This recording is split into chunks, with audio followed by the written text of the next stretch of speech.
Star news తెలంగాణకు స్వాగతం. జగిత్యాలలోని నవదుర్గ ఆలయం 2వ వార్షికోత్సవం సందర్భంగా స్థానిక మహిళలతో కలిసి కుంకుమ పూజలో పాల్గొన్న ఎమ్మెల్సీ కల్వకుంట్ల కవిత. అనంతరం కవిత మీడియాతో మాట్లాడారు. అసెంబ్లీ ఎన్నికలకు ముందు రైతులకు, ప్రజలకి ఎన్నో హామీలిచ్చి అందరినీ మోసం చేసి కాంగ్రెస్ అధికారంలోకి వచ్చిందని పేర్కొన్నారు.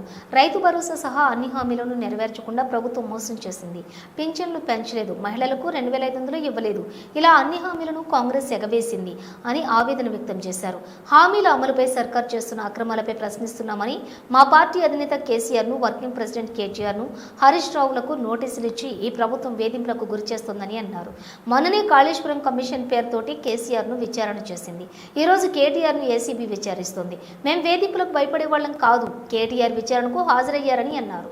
కేటీఆర్ విచారణ సందర్భంగా ఈ ప్రభుత్వం తెలంగాణ భవన్ తాళం వేయటం దుర్మార్గమని పేర్కొన్నారు. మా కార్యకర్తలు, నాయకులను బయటకు రానివ్వకుండా అడ్డుకోవటం దారుణమన్నారు. మా పార్టీ లోపాలను సవరించుకుంటాం, మా మీద ఎవరైనా దాడికి వస్తే కలిసికట్టుగా ఎదుర్కొంటామని స్పష్టత ఇచ్చారు.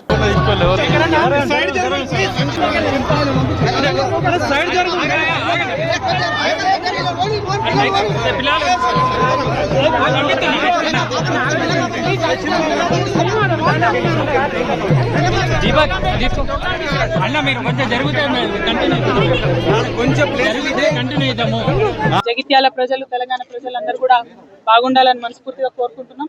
టీఆర్ఎస్ హయాంలో ఎప్పుడైనా కూడా ఆధ్యాత్మికతకు ప్రాధాన్యతనిస్తూ అన్ని రకాల కార్యక్రమాలు చేసే ప్రయత్నం చేసినాం.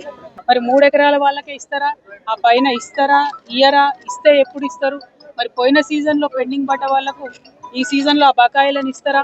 మరి ఈ సీజన్లోనన్నా కరెక్ట్గా 100% మరి రైతు బంధు ఇస్తారా అనేటటువంటి విషయాన్ని ప్రభుత్వం ఎవరు కూడా చెప్పడం లేదు.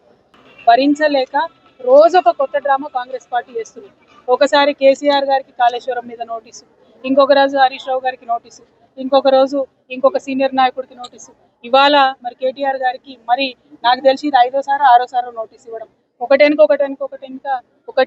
నోటీసులు ఇచ్చిన ప్రతిసారి ప్రతి ఒక్కరు ఏదో ఒకటి మాట్లాడి మొత్తానికి ప్రజా సమస్యల నుంచి దృష్టి మరల్చాలే, వాళ్ళు పబ్బం గడుపుకోవాలని చూస్తున్నటువంటి సందర్భాన్ని మనం గమనిస్తున్నాం. నేను ఈ వైఖరిని తీవ్రంగా ఖండిస్తా ఉన్నాను. మేము ఎప్పుడో చెప్పినాం, నోటీసులు ఇస్తే పోతాం, జవాబిస్తాం, మేమేం తప్పు చేసింది లేదని మా పార్టీ తరఫు నుండి మా నాయకులందరూ కూడా అన్ని సందర్భాల్లో కూడా చెప్పినటువంటి విషయం మీ అందరికీ తెలిసిందే. అయినప్పటికీ ఇవాళ తెలంగాణ భవన్కి తాళాలేసి మా కార్యకర్తలు ఎవరు బయటికి వెళ్లకుండా చేసినటువంటి సందర్భాన్ని మేము తీవ్రంగా ఖండిస్తున్నాం.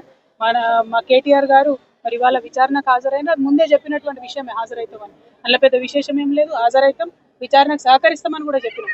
ఇవాళ తను అక్కడ ఉండగా ఇవాళ భవన్లో మరి తాళం వేయడం అన్నది నిజంగా కూడా దుర్మార్గం. మేము ఎప్పుడైనా కూడా ప్రజల పక్షానే నిలబడ్డాం, ప్రజల కోసమే పనిచేసినాం. అది రాష్ట్ర సాధన కోసమైనా, రాష్ట్రం వచ్చినాక అభివృద్ధి కోసమైనా అనే విషయాన్ని మరొకసారి తెలంగాణ ప్రజలకు తెలియజేస్తూ ఈ ప్రభుత్వం ఈ యొక్క వైఖరిని మానుకోవాలి, డైవర్షన్ పాలిటిక్స్ మానుకోవాలని చెప్పి మేము డిమాండ్ చేస్తాం. ఇది చూడు బ్రదర్, మీరు ఒకటి విషయం గమనించుకోవాలి. ఏ పార్టీ అయినా పార్టీలో ఉన్న లోపాలను ఖచ్చితంగా మాట్లాడుకుంటారు, సవరించుకుంటారు, ముందుకు పోతారు. కానీ మా పార్టీలో ఉన్న ఏ ఒక్క నాయకుడి మీదకి అవతలోడు దాడికి వస్తే ఖచ్చితంగా మేమందరం ఒకరికొకరు అండగా నిలబడి కాపాడుకుంటాం. అందులో పెద్ద విశేషం ఏం లేదు. పార్టీలో ఉన్న కార్యకర్తల కోసం, వారి హక్కుల కోసం ఖచ్చితంగా మాట్లాడతాం. ఇంటర్నల్గా పార్టీలో జరగాల్సినటువంటి మార్పులు చేర్పులు జరగాలని కోరుకుంటాం. అందులో పెద్ద తప్పు లేదు. అది జరగకపోతే పార్టీలు ముందుకు పోవడం కూడా ఉండదు. కాబట్టి దానికి దీనికి ముడిపెట్టాల్సిన అవసరం లేదు. మా నాయకత్వం మీద విమర్శ చేసి పబ్బం గడుపుకొని రాజకీయంగా లబ్ధి పొందాలని కాంగ్రెస్ పార్టీ చూస్తే వారి ప్రయత్నాన్ని ఖచ్చితంగా వమ్ము చేస్తాం.